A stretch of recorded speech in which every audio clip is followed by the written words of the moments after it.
Hello, Pewter people. Scott Reynolds here with another Pewter Pulse.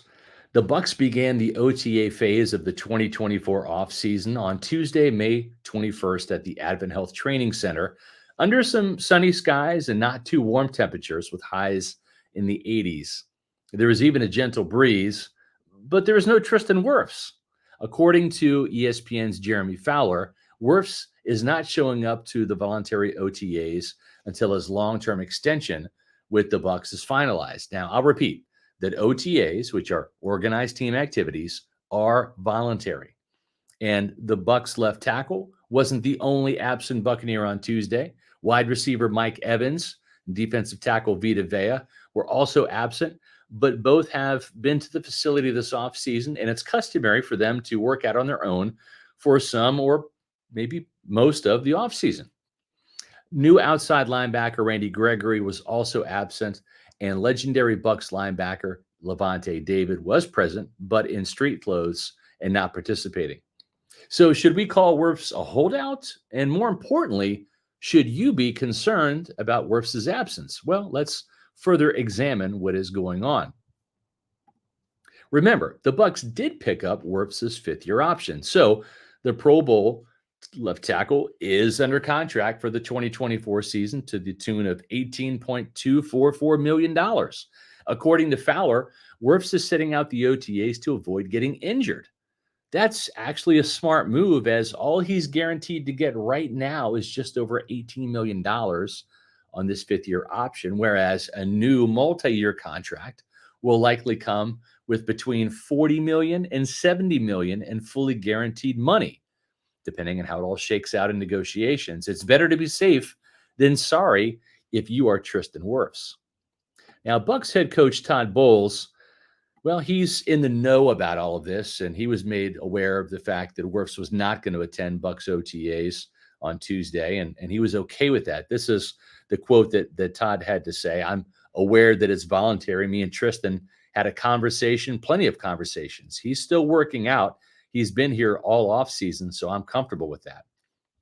And of course, that's Todd Bowles on the Tristan Wirfs situation.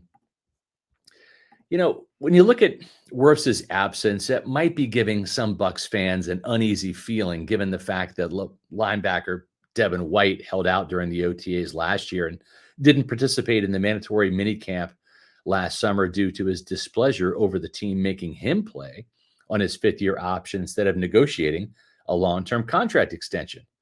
White even went so far as to request a trade out of Tampa Bay, which the team refused, and started liking tweets from the Philadelphia Eagles, the team he now plays for, after signing a modest one-year deal in free agency this offseason. But Wirfs' situation, well, it's different.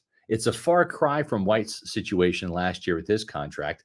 The Bucs want to extend Wirfs' deal and have been in contract talks with his agent since March, but with more pressing extensions to do with quarterback Baker Mayfield and wide receiver Mike Evans and linebacker Levante David, all slated for free agency this year. The team had to get those deals done first, and then the team's franchise player, Antoine Winfield Jr., well, he just got paid, and the Bucs had until mid-July to get that deal done. So looking at these other contracts that had to get done, well, Wirfs' deal was going to get backburnered because there isn't a real pressing deadline like there was with those other players. But now it's Wirfs' turn, and he is going to get paid.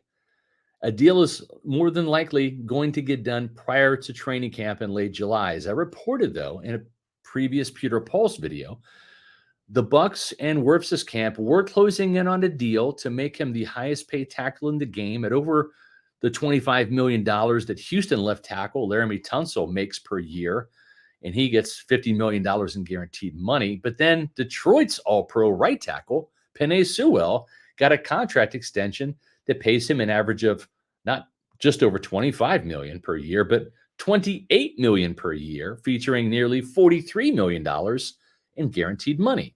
And as I stated in that Pewter Pulse video, that set negotiations back a little bit.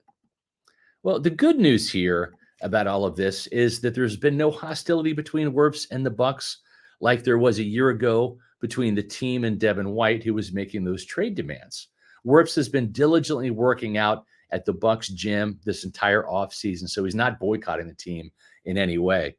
Lines of communication have been open this entire time, and there's just over 2 months to get a long-term deal done prior to training camp. Trust Jason Licht and Mike Greenberg to get this deal done and to likely make Wirfs the highest paid offensive lineman in NFL history when it happens. Pewter people, there are more Pewter Pulse videos coming your way along with the Pewter Report podcast. You can find all of those on Pewter Report TV. That's our YouTube channel. We ask that you subscribe to Pewter Report TV. And when you do, leave a comment. Give us a like. That helps our algorithm with YouTube, gets us in front of more awesome Pewter people like you. Make sure you're following us on social media, X, Facebook, and Instagram at Pewter Report. And visit pewterreport.com for all the Bucs OTA and minicamp coverage. And I'll be back soon with the new Pewter Pulse.